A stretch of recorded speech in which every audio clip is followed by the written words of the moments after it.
अस्सलामु अलैकुम प्यारे दोस्तों। अल्लाह तबारक व ताला वाहिद है। उसका कोई शरीक नहीं, उसके सिवा कोई भी इबादत के लायक नहीं।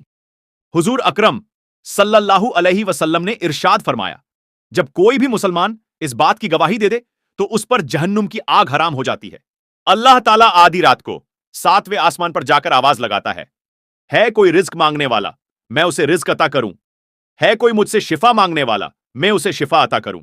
प्यारे दोस्तों, आज की इस वीडियो में हम आपको बताएंगे मस्जिद नबवी में नमाज तरावीह के दौरान रूह को तड़पा देने वाला मोजिजा पेश आया, जिसकी वीडियो सऊदी हुकूमत की तरफ से जारी हो चुकी है। यह वीडियो देखकर प्यारे दोस्तों आपका ईमान भी ताजा हो जाएगा और जबान से बेसाख्ता अल्लाहू अकबर जारी हो जाएगा। प्यारे दोस्तों, मस्जिद नबवी में नमाज अदा करने वाला यह नौजवान कौन था जिसके साथ अल्लाह का यह मोजिजा पेश आया, यह जरूर आपको बताएंगे। दोस्तों, जिस मुसलमान को बीमारी की वजह से कोई तकलीफ पहुंचे, अल्लाह तबारक व ताला उसके गुनाह माफ फरमा देता है। एक दफा हुजूर करीम सल्लल्लाहु अलैहि वसल्लम ने सहाबाए किराम से पूछा, तुम में से आज किसका रोजा है? हजरत अबू बकर सिद्दीक रजी अल्लाहु अन्हु ने अर्ज किया, या रसूल अल्लाह मेरा। फिर फरमाया, तुम में से आज किसने जनाजे में शिरकत की? हजरत अबू बकर सिद्दीक रजी अल्लाहु अन्हु ने फर्ज किया, या रसूल अल्लाह मैंने। फिर फरमाया, तुम में से आज किसने मिस्कीन को खाना खिलाया? हजरत अबू बकर सिद्दीक रजी अल्लाहु अन्हु ने अर्ज किया, या रसूल अल्लाह मैंने। फिर फरमाया, तुम में से आज किसने मरीज की अयादत की? हजरत अबू बकर सिद्दीक ने फरमाया, या रसूल अल्लाह मैंने। फिर आप सल्लल्लाहु अलैहि वसल्लम ने फरमाया कि जिस शख्स में ये सारी आदतें जमा हो जाएं, वह यकीनन जन्नत में दाखिल होगा।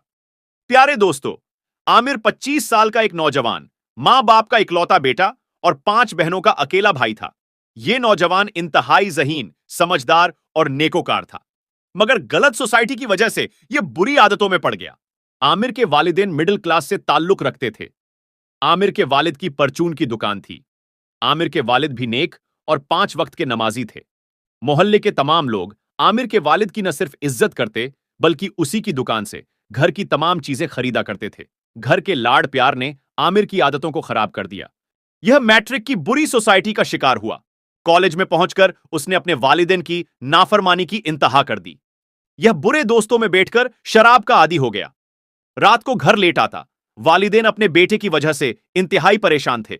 जब आमिर के वालिद उसे उसकी बुरी आदतों से रोकने की कोशिश करते तो यह वालिदैन से बदतमीजी करता। मां समझाने की कोशिश करती तो उसकी बात को झुठला देता। यूं यह रोजाना वालिदैन से झगड़ा करके बाहर चला जाता। आमिर की बहनें उससे बहुत प्यार करती थीं, इसलिए वह वालिदैन के गुस्से को ठंडा करके उन्हें समझा बुझा देती थी। आमिर अपनी बहनों की शादी को भी भूल चुका था। एक दिन आमिर अपने दोस्तों के साथ पार्क में बैठकर बारिश के पानी से खेल रहा था। उसने देखा कि चिड़िया के बच्चे पास ही एक घोंसले से गिरे और छीं छीं की आवाजें से निकाल रहे थे। उन बच्चों को देखते ही एक कुत्ता दूर से भागकर आया ताकि उन बच्चों को खा सके। वह फौरन वहां से भागकर चिड़िया के बच्चों के पास पहुंचा।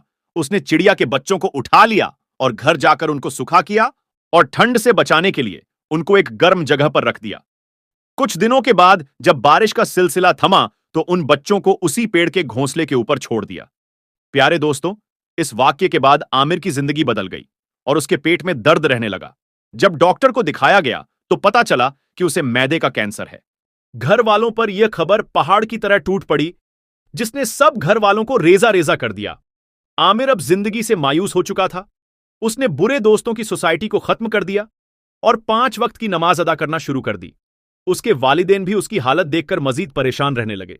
बहनें अपने भाई की सेहतयाबी की दुआएं करने लगीं, ऐ अल्लाह, हमारे भाई की बीमारी को दूर कर दे।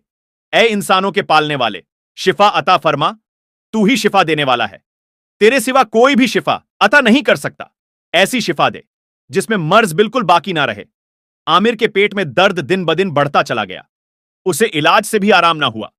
आमिर को अपने गलतियों और गुनाहों का एहसास होने लगा। वह हर रोज अपने वालिदैन से माफी मांगता। आमिर की मां दिन रात अपने बेटे के लिए दुआएं मांगती थीं। एक दिन एक अजीब सा वाकया पेश आया। आमिर के वालिद घर आए और उससे जाकर कहने लगे, आमिर बेटा, क्या तुमने किसी बैंक में उम्रे की दरखास्त दी थी? आमिर बोला, नहीं अब्बू, मैंने किसी बैंक में उम्रे की दरखास्त नहीं दी। आमिर की अब्बू कहने लगे, बेटा याद करो, तुमने जरूर दी होगी। आमिर कहने लगा, अब्बू जान, मैं सच कह रहा हूं, मेरे पास इतने पैसे कहां से आए जो मैंने दरखास्त दे दी।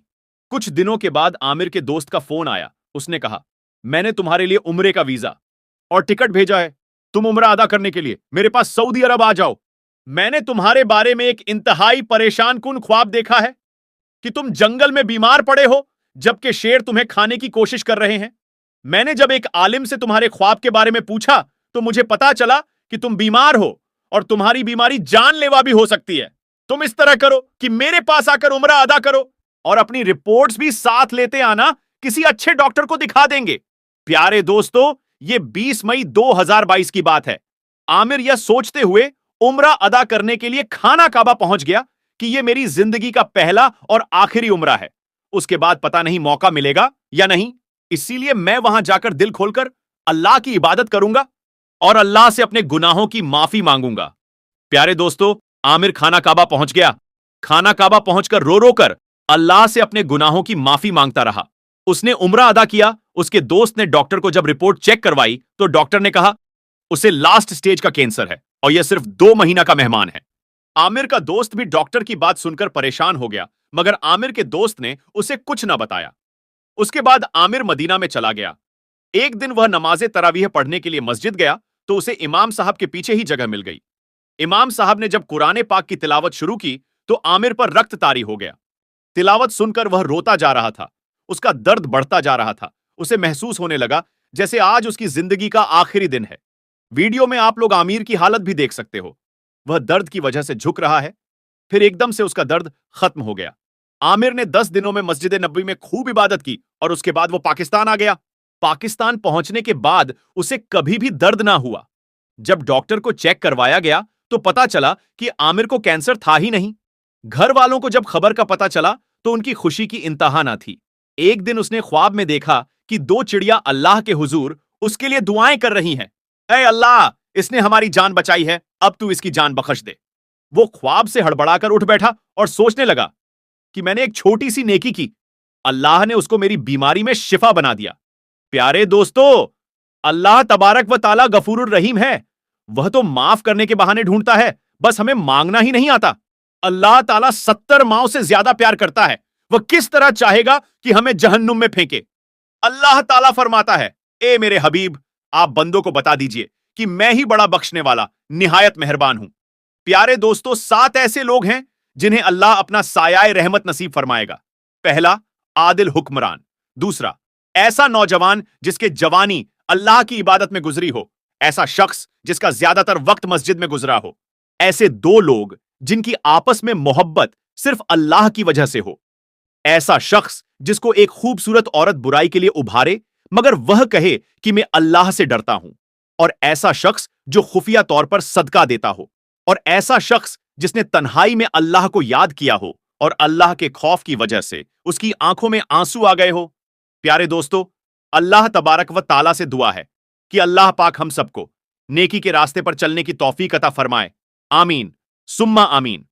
प्यारे दोस्तों, आज की वीडियो में बस इतना ही। वीडियो को लाइक करते हुए शेयर जरूर कीजिएगा। हम मिलेंगे फिर एक नई वीडियो में। तब तक के लिए अल्लाह हाफिज।